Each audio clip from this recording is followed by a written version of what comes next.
এই তিনটা কম্বো যদি আপনারা নিয়ে নেন তাহলে আপনার জীবন আর কিছু লাগবে না, আপনার সৌন্দর্য আরো ফুটিয়ে তুলবে এই তিনটা। সামাজিক যোগাযোগ মাধ্যমের জনপ্রিয় কন্টেন্ট ক্রিয়েটর নরিন আফরোজ প্রিয়া তার প্রতিষ্ঠান আর্টস অফ প্রিয়ার মাধ্যমে এভাবেই নিয়মিত লাইভ ও ভিডিও করে মানুষকে প্রলোভন দেখিয়ে বিভিন্ন পণ্য বিক্রি করে আসছিলেন। এসব ভিডিওতে তিনি তার পণ্যগুলোকে অর্গানিক হার্বাল হিসেবে প্রচার করতেন, যা দেখে ক্রেতারা আকৃষ্ট হতেন।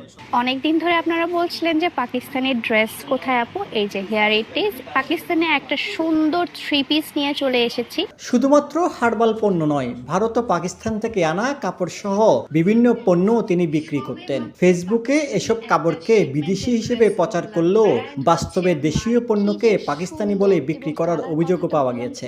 এই যে কাপড়টা, এটা কিন্তু পাকিস্তানি কাপড় না, কিন্তু আপনি পাকিস্তানি বলে বিক্রি করছেন, এটা আপনার একটা অপরাধ। এর পাশাপাশি তার প্রতিষ্ঠানে অর্গানিক হার্বাল নামে যেসব পণ্য বিক্রি হচ্ছিল, যেমন হেয়ার অয়েল, হেয়ার প্যাক, মেহেদি গুঁড়া, গোলাপ গুঁড়া, rice soap, secret face pack, baby oil, ঘি ইত্যাদি এসব পণ্যের কোনোটিরই বিএসটিআই এর অনুমোদন ছিল না। তদুপরি মেয়াদোত্তীর্ণ ও লেবেলবিহীন পণ্যকে অর্গানিক হার্বাল আখ্যা দিয়ে দীর্ঘদিন ধরে ক্রেতাদের সঙ্গে প্রতারণা করা হচ্ছিল।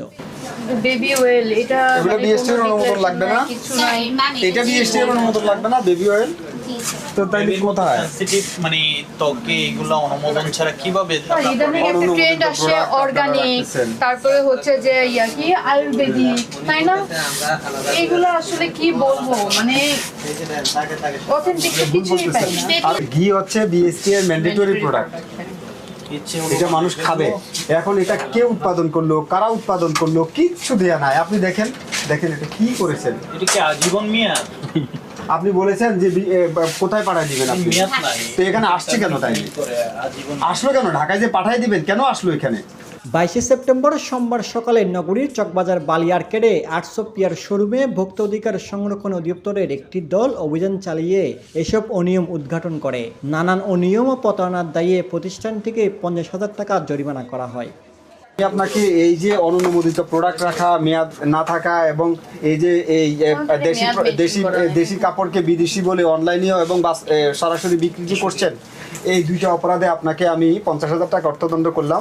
এই অভিযানটি পরিচালনা করেন ভোক্তা অধিদপ্তরের চট্টগ্রাম বিভাগীয় উপপরিচালক ফয়জুল্লাহ, সহকারী পরিচালক আনিসুর রহমান ও মাহমুদ আক্তার।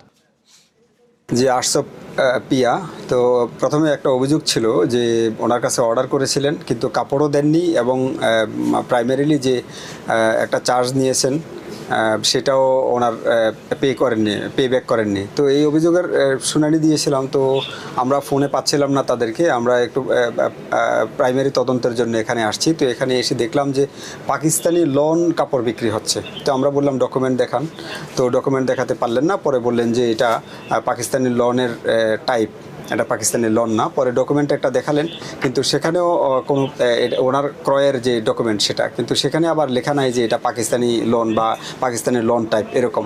অর্থাৎ এই প্রোডাক্টটা আমাদের দেশেরই। তো একটা পর্যায়ে উনি স্বীকারও করেছেন এটা ওনার ঠিক হচ্ছে না, এটা পাকিস্তানি লোন বলেই বিক্রি করছে। তো এরপরে হচ্ছে দেখেন বিএসটি এর ম্যান্ডেটরি প্রোডাক্ট ঘি আছে, তেল আছে, বিউটি সোপ আছে, আরও বেশ কিছু প্রোডাক্ট আছে। এগুলি আমরা ওনার এই সামনে থেকে পেয়েছি, এবং ওনার পেছনে যেখানে বিক্রির জন্য সাজানো আছে পণ্যাদি আমরা সেখান থেকেই পেয়েছি। তো এগুলিতে কিছু প্রোডাক্ট আছে, যেমন ঘিতে উৎপাদনকারীও নাই এখানে, এটা কি ভেজিটেবল ঘি নাকি গাওয়া ঘি কোনো কিছুই উল্লেখ নেই, এটার মেয়াদ কবে কোনো কিছুই নেই। তো বিএসটি এর ম্যান্ডেটরি প্রোডাক্ট বাচ্চাদের জন্য একটা তেল আছে, সেই তেলটা আসলে এই একটাতে টোটালি লেভেল নাই, আর একটাতে লেভেল আছে যে মেয়াদ নেই।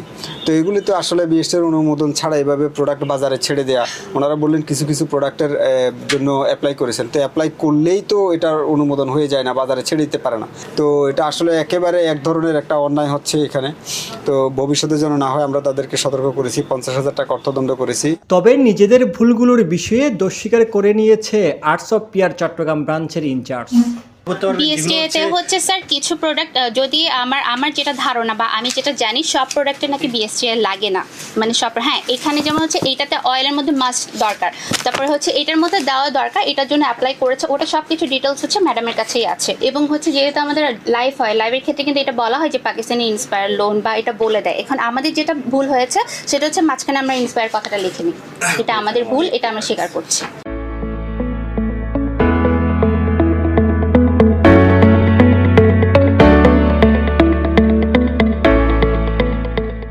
এই ঘটনাই প্রমাণ করে শুধুমাত্র সামাজিক যোগাযোগ মাধ্যমে প্রচারিত সুন্দর ভিডিও বা লাইভ দেখে প্রতারিত হওয়া উচিত নয়। পণ্য কেনার আগে অবশ্যই নিশ্চিত হতে হবে সেটি অনুমোদিত, নিরাপদ ও আসল কিনা, না হলে ভোক্তারা প্রতিনিয়ত প্রতারণার শিকার হবেন।